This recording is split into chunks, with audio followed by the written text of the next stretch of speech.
देखिए, आप उज्जैन से आते हैं, महाकाल की नगरी से। वहाँ लोग कहते हैं कि महाकाल के दरबार में कोई राजा रात को नहीं रुकता, शाम होते ही चले जाते हैं। ये महाकाल की नगरी है।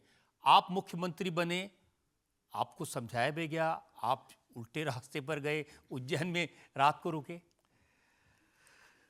देखिए, कभी कभी कई सारी बिना बात के मिथक चला देते हैं, झूठ बात चला देते हैं। अब आप बताइए, 1947 के बाद देश में कौन राजा है, एक भी बता दिए। कोई राजा बचा है क्या आज तक? राजा तो राजतंत्र के समाप्ति के साथ ही खत्म हो गए। अब तो हम चुने हुए नेतागण हैं, तो पहले तो राजा नहीं है। दूसरी बात ये कि राजा, एक मिथक चल गया नगर निगम की सीमा के अंदर राजा रात नहीं रहेगा, तो बाबा महाकाल नगर निगम तक ही हो गए। ये कितनी झूठ बात है। अरे बाबा महाकाल की टेढ़ी दृष्टि होगी तो ब्रह्मांड में कोई बचेगा? दुनिया में कहीं बचेगा?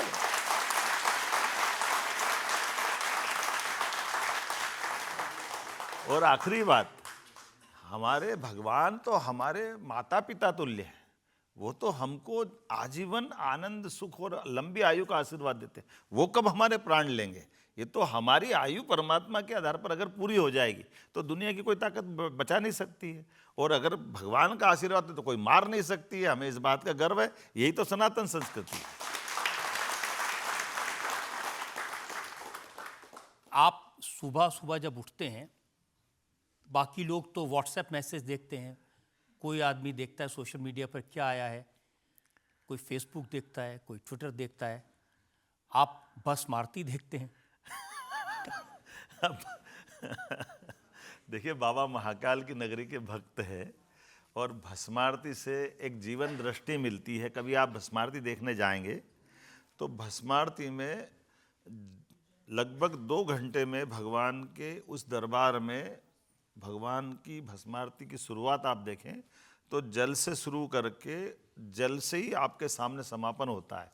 अर्थात जन्म से मृत्यु तक की पूरी यात्रा भस्मारती के माध्यम से दिखाई जाती है।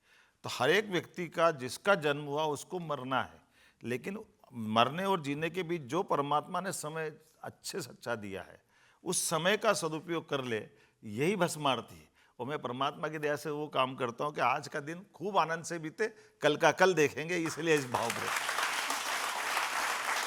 और आप ये भी कहते हैं आज के ज़माने में लोगों से कि अगर समय देखना है तो उज्जैन की घड़ी का समय देखो, विक्रमादित्य की घड़ी में समय देखो, ये जीएमटी वगैरह कुछ नहीं है। देखिए, ये काल की नगरी अर्थात महाकाल की नगरी, और महाकाल की नगरी अर्थात समय की नगरी। मैं इसको थोड़ा साइंटिफिक भी बताना चाहूँगा कि हमारे यहाँ ये 300 साल पहले तक दुनिया में स्टैंडर्ड टाइम भारत से माना जाता है। उज्जैन मतलब केवल उज्जैन नहीं है, उज्जैन पूरे भारत का प्रतिनिधित्व करते हुए है। तो हमारा स्टैंडर्ड टाइम उज्जैन से होता था। और इसको 300 साल पहले, 50 साल तक फ्रांस की राजधानी पेरिस, जब वो फ्रांसीसी लोगों का समय आया तो वो पेरिस से समय स्टैंडर्ड टाइम बताते थे। आज 250 साल पहले जब अंग्रेज हावी हुए तो वो ग्रीनविच से स्टैंडर्ड टाइम बताते हैं। तो ये जो ग्रीनविच के माध्यम से रात को 12 बजे दिन बदलना है, ये कोई साइंटिफिक नहीं है। ये वो पैमाना जिस आधार पर उनने अपने, जब उनकी पूरे दुनिया में सत्ता थी अंग्रेजों की, तो उन्होंने वो स्टैंडर्ड टाइम तय कर दिया। ये सही बात है कि आज़ादी के साथ ही ऐसे कई सारे विषयों पे बहस होना चाहिए, विचार बनना चाहिए, सबकी बात आना चाहिए। तो इस मामले में मुझे इस बात का भी गर्व है कि इस पे हमारी आईआईटी इंदौर और विक्रम यूनिवर्सिटी उज्जैन, फिजिक्स के सारी स्टेट के अलग अलग विद्यार्थी, और केवल हमारे प्रदेश के नहीं, हमारे देश के नहीं, आसपास के भी कई सारे देशों की मान्यता है कि ग्रीनविच का टाइम के बजाय इंडियन टाइम स्टैंडर्ड टाइम होगा, और उस पर वो सारे लोग लगे हैं। आज नहीं तो कल जरूर ये होगा, ये पक्की बात है। जी, आजकल तो हर एक के हाथ में मोबाइल फोन रहता है। दुनिया के किसी भी कोने का टाइम कोई कभी भी देख सकता है। लेकिन सूर्य तो चाहे जब नहीं निकलेगा ना। आप उसमें ये भी पता होता है कि इस समय सूर्य निकला है, इसमें वहाँ चंद्रमा चमक रहा है, सब कुछ तो सामने है। इसमें फर्क है। रात को 12 बजे कोई दिनचर्या चालू करता है क्या?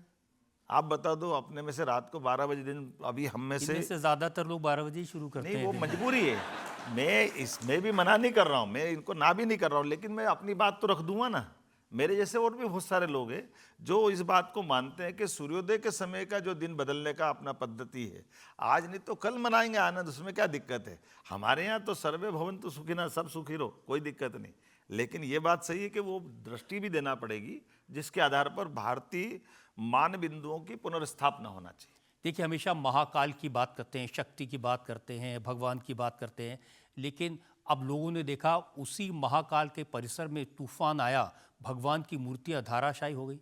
बाबा महाकाल के महालोक के समय में प्रारंभ में मूर्तियों को जो बनाया गया था वो हमारी एक तरह से गैर पत्थर की मूर्तियां थी, तो चूंकि समय की कमी के कारण से उसको एक जैसे प्लास्टिक टाइप की मूर्ति बनाई गई थी।